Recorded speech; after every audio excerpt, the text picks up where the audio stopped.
Finland had for a long time advocated in favor of a NATO option, meaning that it could seek to become NATO's member if push came to shove.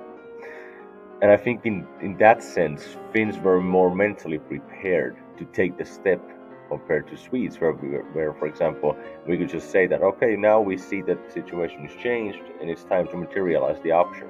Whereas in Sweden, they didn't have the option debate, training them and grooming them to become, so to say, ready for NATO. And I think, as I said, when push came to shove, many Finns were ready to do the necessary movement, which I think, of course, was a bit surprising for the political leadership as well, but a necessary move in any case in order to get them behind NATO membership as well. I'm David Priess, publisher of Lawfare, and this is the Lawfare Podcast, May 25th, 2022. Finland and Sweden have made the historic choice to apply to NATO. But there's a lot of misunderstanding out there about the context for these decisions. So I brought together 3 new voices to the Lawfare podcast from Finland and Sweden to talk through it all. First, Manuel Ortengren, the acting director of the Stockholm Free World Forum, a Swedish foreign and security policy think tank. Second, Minna Ålander, from the German Institute for International and Security Affairs, where she focuses on Northern Europe and Nordic security. Third, Henri Vanhanen, a foreign policy advisor to Finland's center-right National Coalition Party. We discussed the history of Finnish and Swedish non-alignment, the shift in public and government opinion toward NATO in recent months, and both countries' processes for applying to the alliance. It's the Lawfare Podcast, May 25th, Finnish and Swedish Perspectives on NATO Membership. Emanuel, let's start here with Sweden and talk about the famously neutral position of Sweden for some 200 years, which has recently been manifested in non-alignment in the modern period. Talk through that a little bit for us and explain Sweden's security posture over the years up to the current crisis.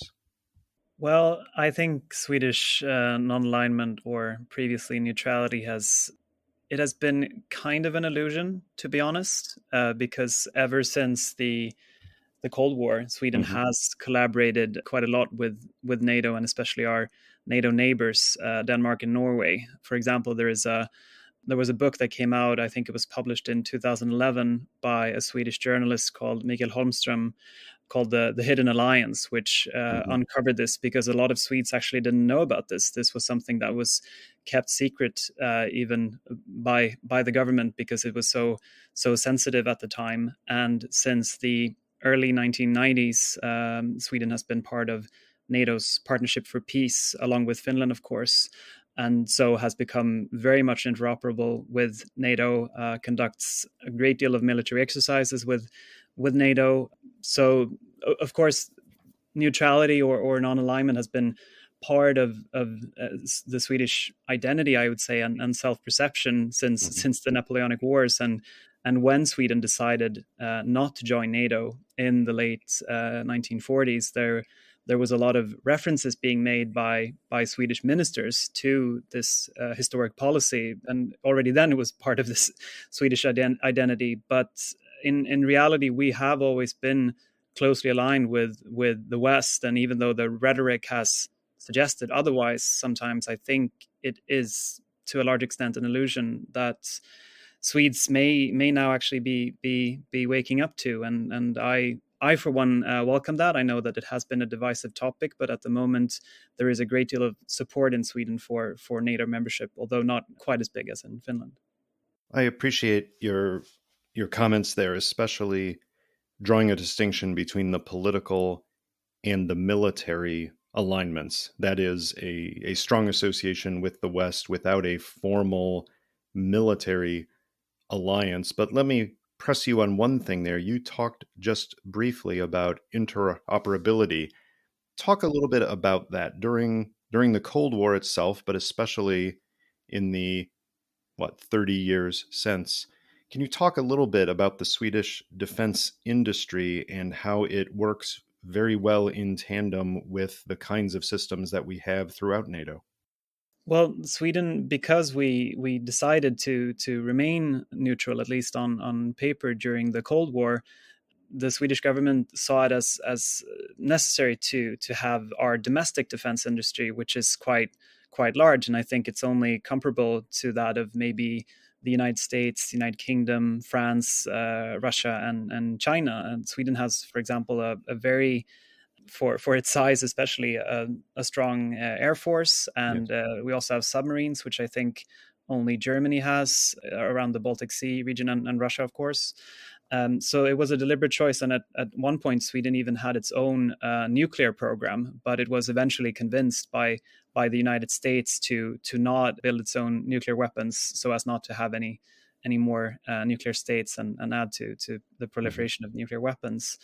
But since the 1990s, especially, and since Sweden has obviously become more closely aligned with NATO over the past decades, the Swedish defense industry has worked closer with NATO partners, and has had to adapt its standards to those of other countries too. So it's all part of a process of closer and closer alignment with NATO that I think that you can see in the Swedish defense industry today as well. And I think that more steps will probably be taken as Sweden eventually accedes to NATO. Right. Minna, let me turn to you to ask a similar question from the Finnish side of things. Obviously, not the same long history of independence as Sweden, but since independence, can you talk about the Finnish policy of non-alignment, including in the form of Finlandization, as it was called during the Cold War, but especially in the 1990s up to the recent crisis? Help us understand that period of how Finland chose to align itself or not align itself during that time frame. Yeah, actually, it's like Sweden and Finland are two very interesting examples because they are kind of like similar but also very different in that for Finland, the reasons for non-alignment and also this kind of not really proper neutrality during the Cold War were way more pragmatic than in the Swedish case. It had way less to do with a kind of like identity or anything like that. It was basically just like the pragmatic approach, how to maximize national security vis-a-vis Russia as the dominating neighbor right to the east of Finland.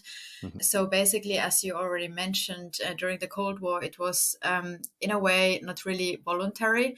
It was after the Winter War and the Continuation War, it was kind of a necessary evil to like go into this kind of like status of being like retaining independence de facto, but actually having to consider the interests of the Soviet Union quite widely, which of course also included like military neutrality. And that is definitely the Finlandization period is definitely one that's not very fondly remembered in Finland. As I already mentioned, it was more of a necessary evil. After the Cold War ended, basically when Finland joined the EU in 1995, also back then together with Sweden, as always, the two come kind of in a two-pack. So back then, the debate on NATO membership started also already.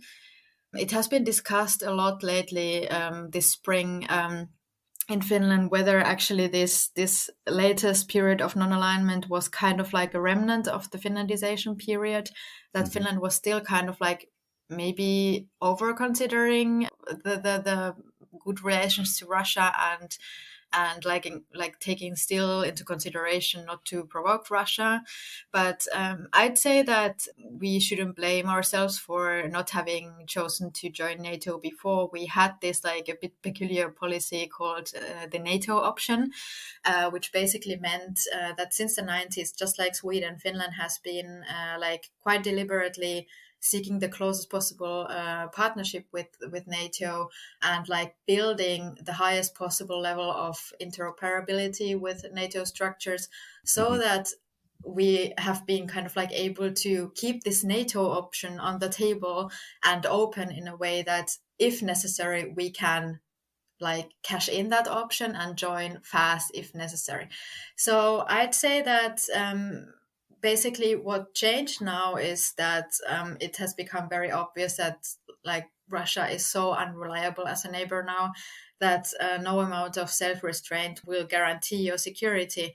So both the non-alignment since the 90s and this decision now to join, I would describe them both as very pragmatic approaches to national security. Absolutely. Henri, I'd like to talk to you about that aspect that Minna just brought up at the end about the shift. So when Russia invaded Ukraine again a couple of months ago, public opinion in Finland changed dramatically and quickly. Can you tell us where public opinion and government opinion was on the issue of NATO membership specifically last year, and then how it changed to the beginning of this year with Russian threats, and then how it changed after Russia sent its troops into Ukraine? Well, of course, I would say that obviously the shift in public opinion is, as described, as dramatic from a relatively stable support of around 20 to 25% for decades or even lower to going up to what we have seen now, 76% in just a matter of a couple of months. Obviously, that represents a big change.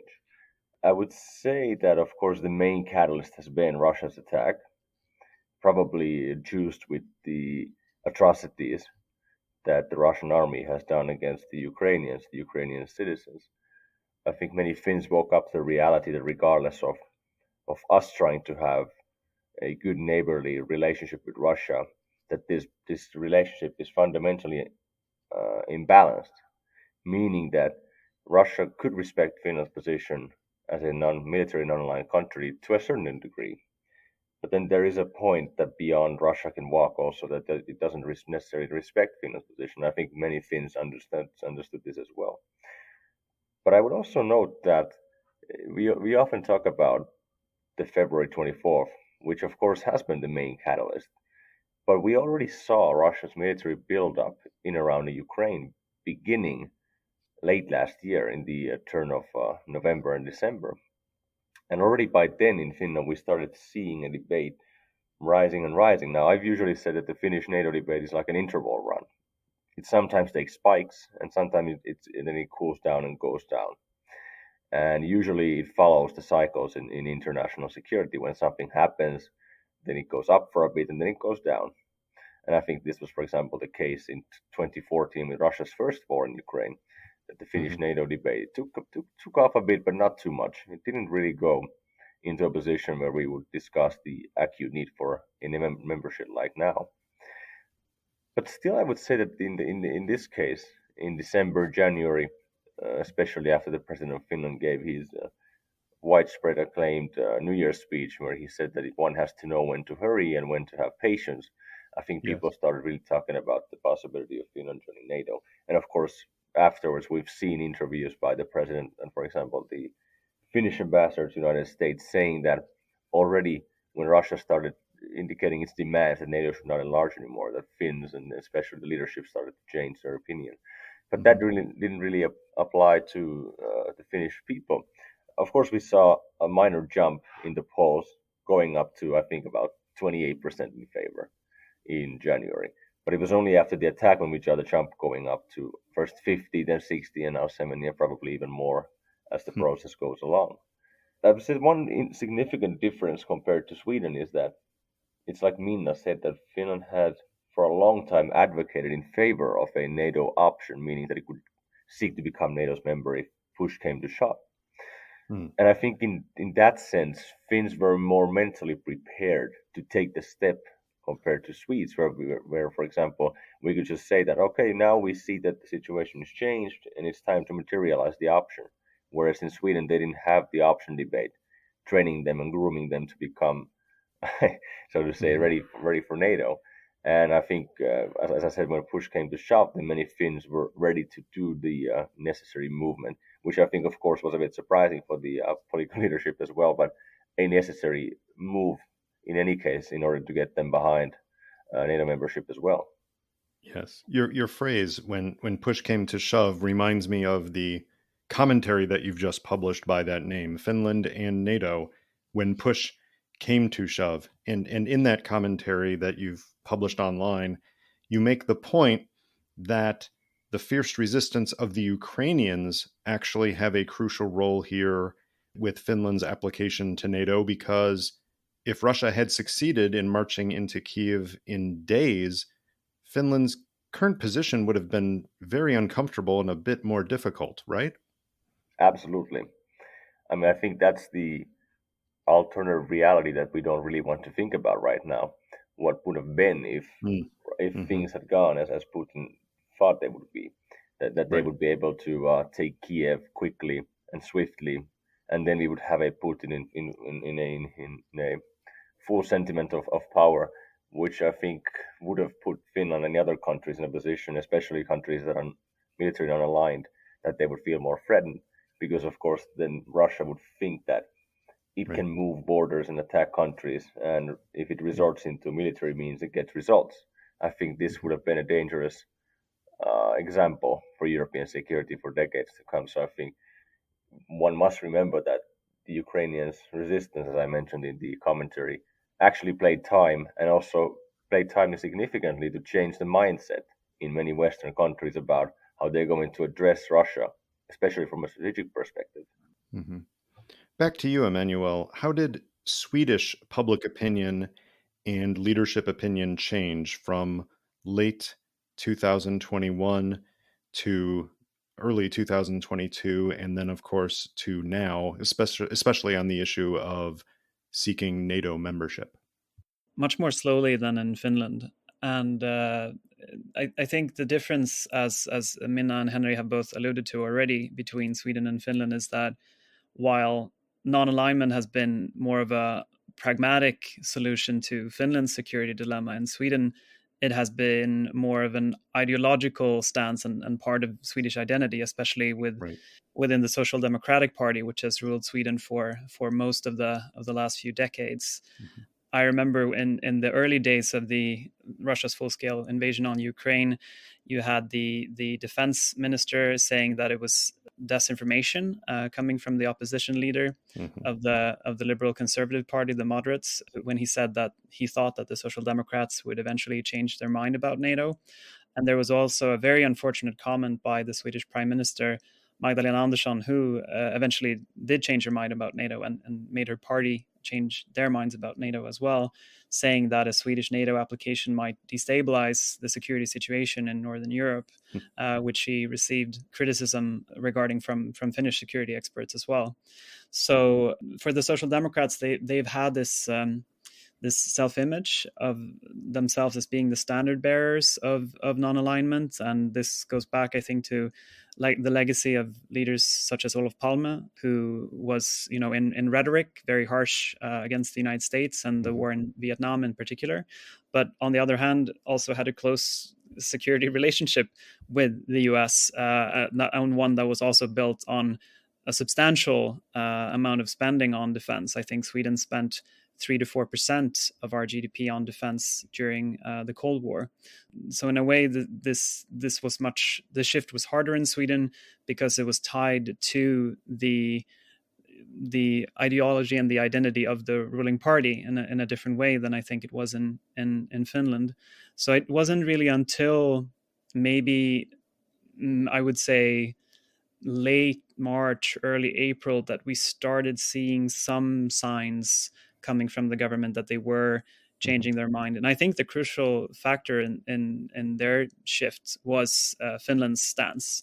And I think that if it hadn't been for Finland changing their mind, I don't think Sweden would have done so either, because the strongest argument against NATO membership in Sweden was for a long time the fact that it would put Finland in a very vulnerable position, and during the Cold War that it would, in fact, potentially it would draw a new iron curtain that would border Sweden more or less if the Soviet influence over Finland became even greater. So Finland has always been part of Sweden's security equation, if you will. And I think that this has been reflected in this process as well. And it caught a lot of Swedes by surprise that Finland was actually the ones leading the way toward NATO, because only a few years ago, I think that this debate was probably more intense in Sweden than it was in Finland. There was the previous leader of the major opposition party, the moderates, who said after the annexation of Crimea that she thought that Sweden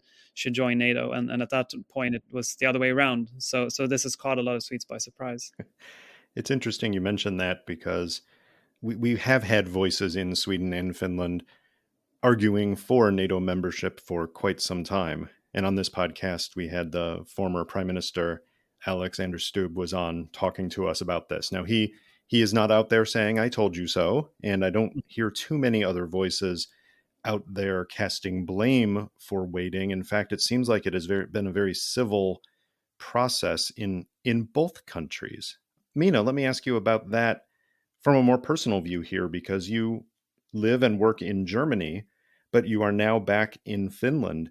Have you been talking with people around you there about Russia's actions and about NATO? And how do people feel about this, which is very important to us looking at geopolitics and geostrategy, but to the population there that you're talking to upon your return, what are they saying and feeling about this? Well, basically, people are very pragmatic about it, just as I emphasized earlier. When this moment came, as Henri also already explained, I think a lot of Finns were just like, okay, this moment came now that we have always kind of been anticipating. In a way, the Finnish kind of pessimistic mentality, overall mentality, can be explained by the geopolitical location, because there's always this kind of sense of preparing for the worst case. And I wouldn't call that pessimism, Minna. I would say that is stark realism. yeah, let's put it that way. Well, yeah, that's maybe a better phrase. Anyway, so basically, this idea that you're always kind of preparing for the worst case, and you're like happy when nothing happens and everything goes well. But when and like if and when the worst case actually happens, then you're also not surprised by it. Really, of course, like a lot of Finns were very shocked about Russia actually going so far, and the further the war has proceeded, about the terrible brutality of Russian warfare in Ukraine. That has been definitely like a great shock to many, although it, like, in a way it has been a shock, but not really a surprise, I would say. So a lot of people just have this kind of like calm determination. Of course, like especially in the beginning, I think like people were also worried because it created this like huge insecurity. But because of the Finnish preparedness, and because we have never like left Russia out of sight, there's not much that Russia can really do right now to intimidate Finland. So people are more like, kind of like also maybe in a way relieved that that now we can actually call the things by their names, and we can actually say, yes, Russia is of course the number one threat to Finland, has always been, will always be. And like when I talk with my friends who have nothing to do with politics or like security policy, they are also just like, they are like, yeah, good that we're like getting things done and we're prepared, like bring it on, kind of. And I have had some conversation, like really casual small talk conversations with my friends about like what would we do like in the case, kind of, and everyone knows what the case is. People are also preparing a bit more than normally, like having supplies at home, like, which is anyways recommended by the Finnish government, that everyone should have like for 72 hours supplies. Right. But there's like maybe a little bit more of that kind of like preparedness also among the normal people. So that's what I see. But like life just goes on like pretty normally, and I don't feel any kind of like big worries or anything really, because there's this strong confidence in Finnish preparedness as well. Like, Absolutely. we know what we're doing. Absolutely. Henri, could you walk us through the actual process of Finland's application to NATO, starting with, I think it was the president and the prime minister back on May 12th announcing the intention to apply, but then it made its way through Parliament. And I'm wondering if you can describe the steps that took and how it got from a discussion and a notice of the change in public opinion, how that got translated through government action to the formal application. Well, as someone with a contemporary history background, I would say that it's up to the scholars and researchers to make the full image of the details of what exactly happened during these decisive months. But I can say this then, as we saw the attack in Ukraine, I think some of the political leadership were prepared for this to become reality, and also for what it could possibly mean for Finland. And of course, potentially this meant that NATO membership was an option on the table, even though it wasn't really that for the public debate yet. The biggest shift, of course, was already after 2 weeks into the war. We saw a popular opinion jumping up to 50%. But at the same time, I think we also must remember that there was a very cautious voice in the West regarding NATO enlargement, especially after the first weeks into the war. I think the mood was more observing, in the sense that we must take a look at what is going to be the development of this war, how long it will take, will there be a ceasefire or peace process, and as soon as we have a better view of that, then we can address the NATO enlargement issue. So Finland also resorted into some sort of strategic patience, in the sense that it did not pressure its partners to now accept it quickly into NATO, etc. And I think we also must remember that within a couple of weeks, things can develop quite quickly under circumstances like these. They can actually expire or develop or spin out of control. Well, at least we saw the exploration of circumstances and thinking in the West, because as soon as people understood that this war is going to drag on for months and we are not going to see how long it will take, I think the mood in the West changed to causing strategic losses for Russia, and meaning, of course, the NATO enlargement would now be seen as a non-escalatory move, but instead a strategic loss for Russia. That, of course, changed Finland's position as well, from a careful to a more not vocally very, I would say, rapidly evolving stance on joining NATO. I think it was only in the early May when we publicly said that we are going to apply for NATO. But I think at that point, it had been, if I look at, for example, my old tweets and remarks from early March, midway March, I think already by then the mood was that we're going to join NATO. But it's, of course, we must remember it was a two-track process. Number one, of course, being the domestic track, that we have to give room for the public debate and also the Finnish parliamentary parties to evolve their NATO stance. But at the same time, there was this international track of trying to have preliminary discussions with NATO members and member states about potentially joining NATO, and how would they feel about this. Would this be an issue for them, or perhaps would they support it?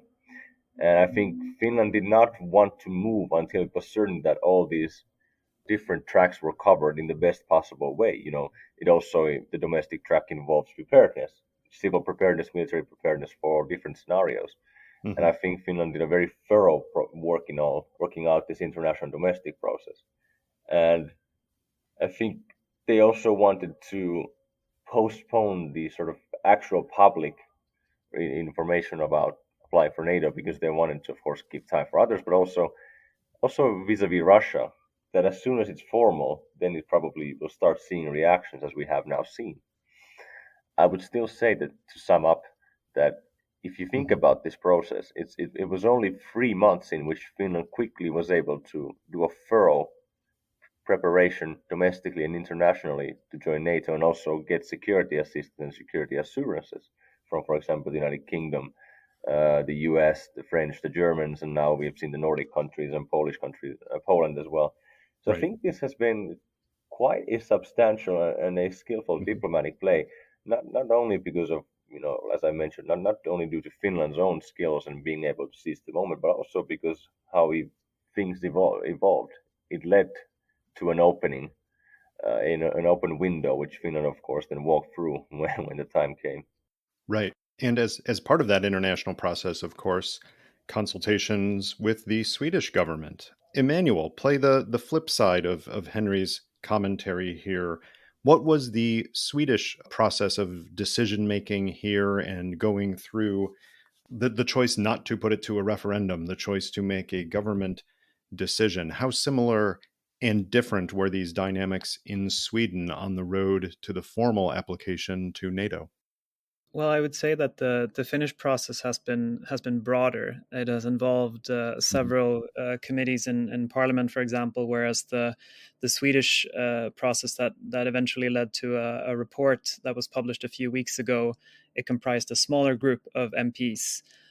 So, whereas in Finland, from what I understand, the more parts of Parliament, so to speak, were involved, and it was led mostly by the government, and then the process has also in Sweden to a large extent revolved around one party, which is the Social Democrats, who have had their own internal, they call it a security policy dialogue, where they've had to tell members about, what move they are considering. I think not a single minister, before a decision was actually made, came out with their opinion, what they actually thought, and that was actually similar to what happened in Finland, where the president and the prime minister also didn't really reveal their own opinions until the very end of the process. But for the Social Democrats in particular, this has been painful because of the legacy of leaders like Olof Palme that I referred to earlier.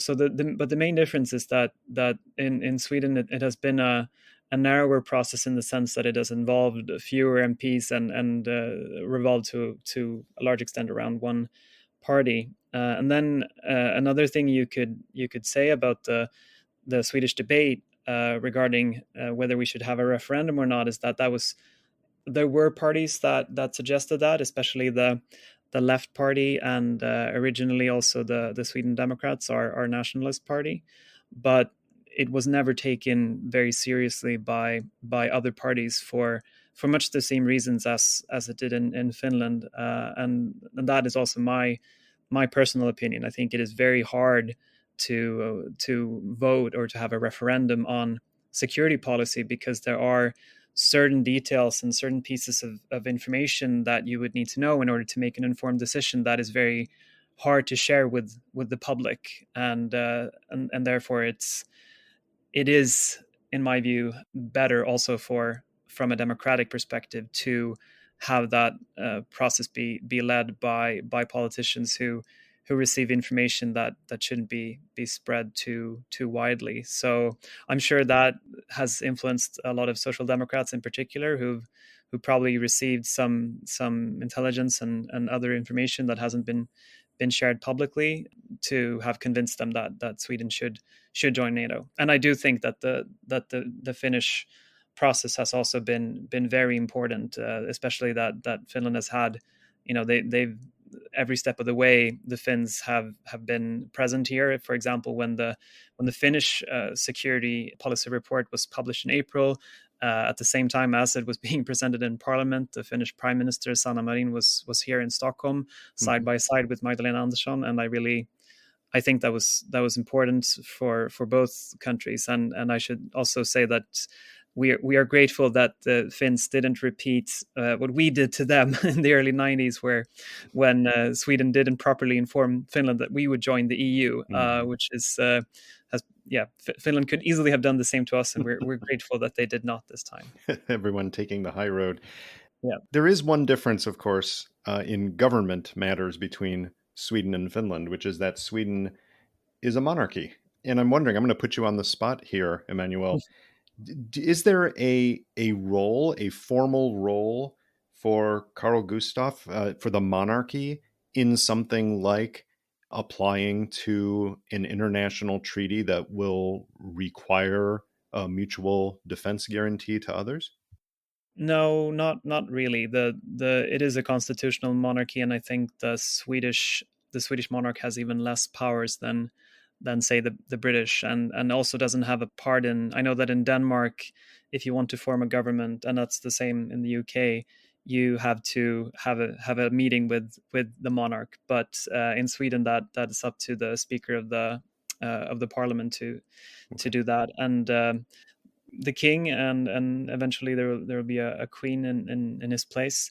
They usually lead a particular gathering consisting mostly of party leaders, where they discuss matters of foreign policy. But that is mostly just to inform, and he Right. doesn't really have a part in the decision making process. And in Finland, it's very different, of course, because you have an elected president who also has a lot of, I think, and Henri and Minna can correct me if I'm wrong, but the Finnish president has foreign policy is one of the areas where he or she has the most responsibility. So it's very different from Sweden, where it is essentially the prime minister and the government as a collective that can enter these kinds of treaties, such as the one with NATO. That's very helpful. Thank you. Minna, you have done a remarkable job recently at producing quite clear Twitter threads debunking myths about Finnish defense and security overall, with particular reference to the movement towards NATO membership, but extending beyond that. And I'm wondering if you can share with us perhaps your number one or perhaps your top two, the things that bother you the most that you're seeing out there in the international commentary about Finland, misunderstandings about Finland's defense and security posture. Yes, thanks. If I may add just one point to what Henri was talking about earlier, Please. I would just like to add that I think the Finnish very kind of multi-step process towards the final decision to apply to NATO was probably pretty confusing to a lot of international observers, because there was kind of the past 2 weeks there was one big announcement after another, and everyone was like, oh my god, okay, now Finland announced the intention to apply to NATO, and then there was another announcement, and now there's the parliamentary debate, and now they're also debating for hours on end, and that was probably very confusing to many, because basically it was already a done deal at that point. But I would just like to add the explanation that is kind of a part of the Finnish concept of comprehensive security, which encompasses whole of society, includes business, economy, infrastructure, civil defense, everything. So I think it was a very important part of the Finnish process to have not to skip any of these democratic and parliamentary steps, although the parliament actually wasn't constitutionally needed at this point yet. The president and prime minister could have triggered the application process on their own. Correct me if I'm wrong, Henri, but I think this is the case. But it was very important in Finland to secure the broadest possible consensus on this matter, because because national security is such a crucial part of Finnish politics. So anyways. Actually, I'll back you up on that comment, because seeing the headlines of the major news media in the United States, at least, there were several days in which the headlines were Finland joining NATO, or even, yes. Even if it wasn't that dramatic, it was Finland applies to NATO, but it was jumping the gun a bit. It was not accurately reflecting that every step in the process had been done. So many people in the United States wondered why there was news on one day that Finland was applying to NATO, and then several days later there was news that now Finland was applying to NATO. So I can back you up on that. Yeah, I can totally imagine. And that's actually also a nice bridge to what you actually wanted to ask me, because I think there are quite a lot of widespread misconceptions about the Finnish motivation to join NATO. Basically, what I think is the most important thing to know is that Finland is not applying in order to outsource its defense, its national defense to NATO. So the idea is not that next thing you know, American soldiers will be posted at the 1,400 kilometers border between Finnish and Russia, but that Finland definitely has the capabilities and the will to defend the border regardless of NATO membership.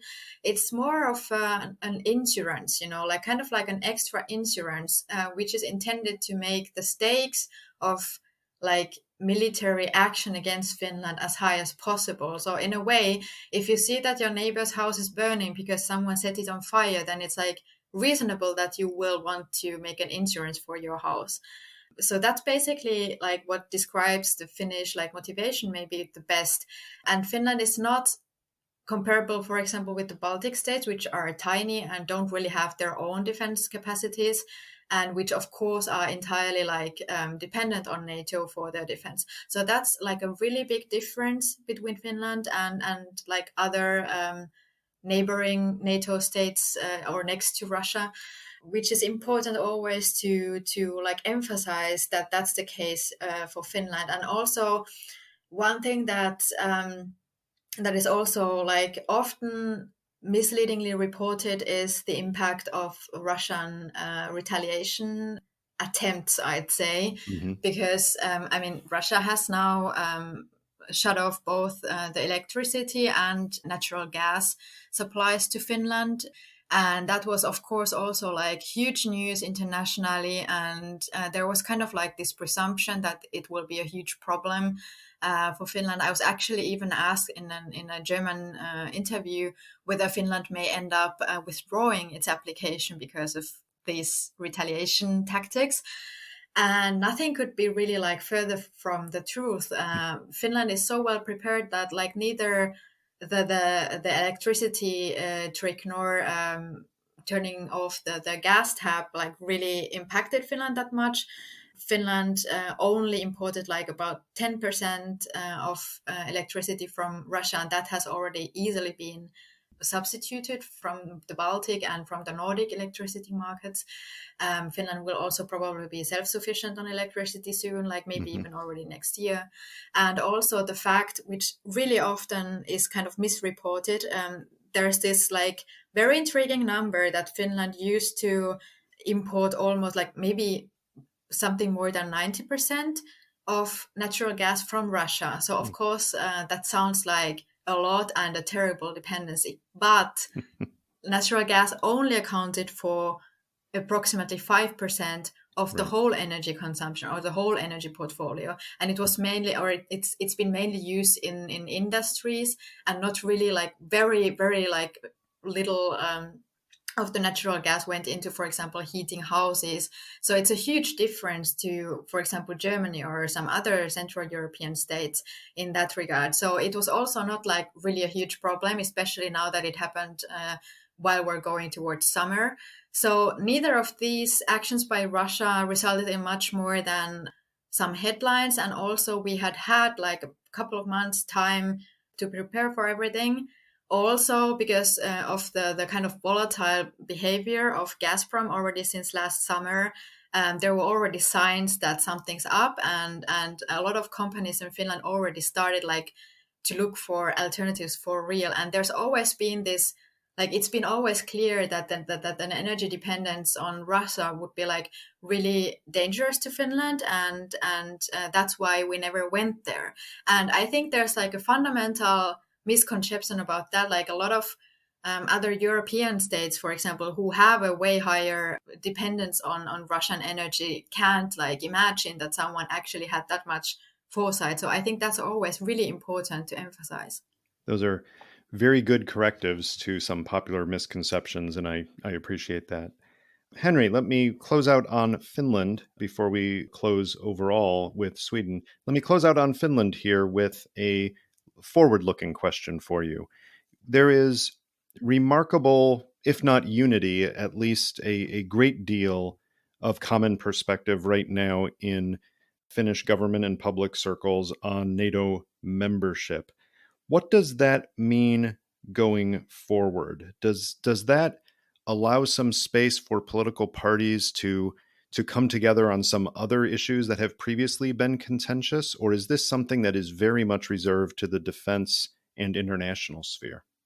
Well, I would say that one must always remember when it comes to Finnish foreign policy, and especially the practice of this particular political domain, is that Finns traditionally seek consensus on foreign security and defense policy issues.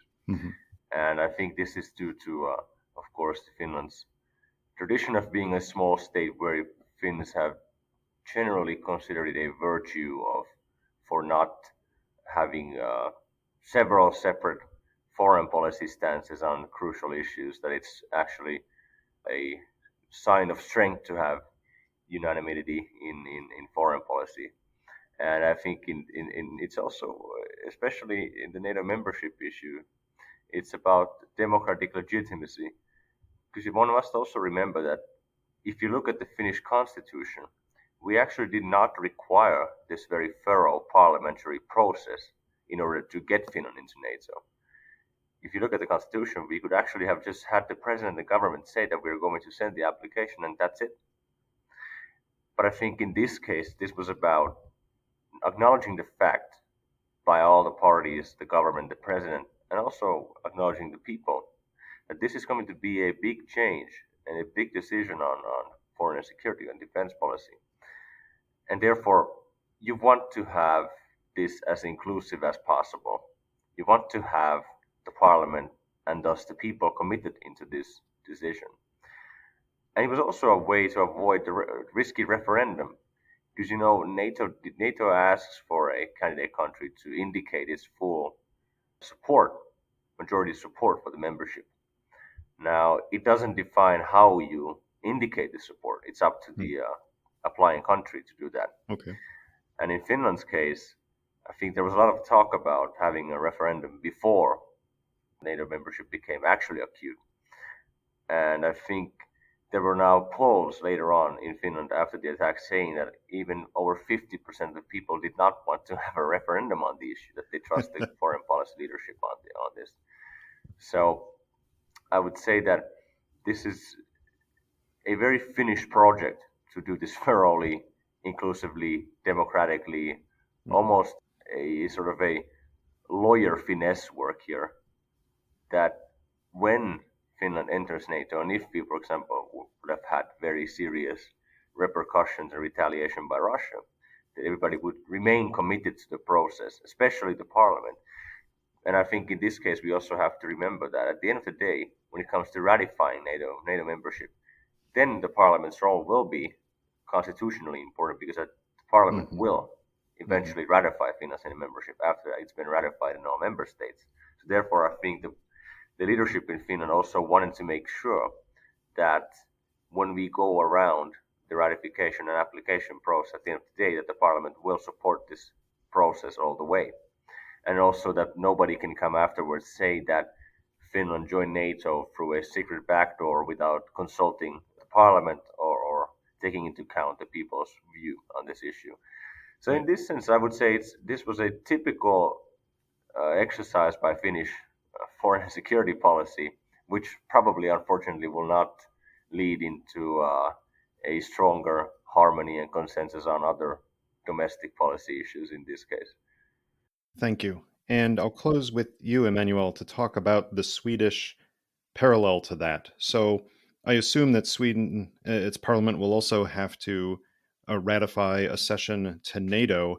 But there is one obstacle in the way. The elephant in the room, as the phrase goes, is actually the NATO country in the room, which is Turkey, which has raised objections to Swedish and Finnish membership in NATO due to its own political concerns.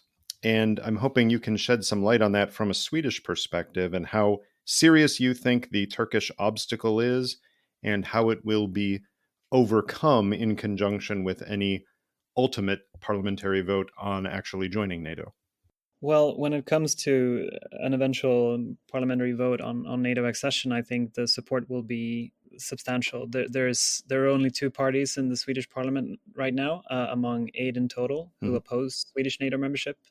And those are the Left Party, the former communists, and the Green Party. Right. And those represent about a little less than 15% of voters. So the support is great, and that shows in polls as well. But when it comes to Turkey, I mean, it is an obstacle that has already delayed Sweden's negotiations. I think there's a Swedish and Finnish delegation in Ankara today and I know that President Niinistö and the Swedish Prime Minister Magdalena Andersson have both spoken to Erdogan over the phone in the past few days to try and assess what demands Turkey has. I think there are some demands that are just out of the question. I think that there's no way that Sweden will extradite, especially Swedish citizens, to Turkey, and that is not a political decision to make. That's up to the judiciary, and the judiciary is independent. So that is not something that I think that we'll see at all. But there may be other concessions being made from the Swedes and the Finns.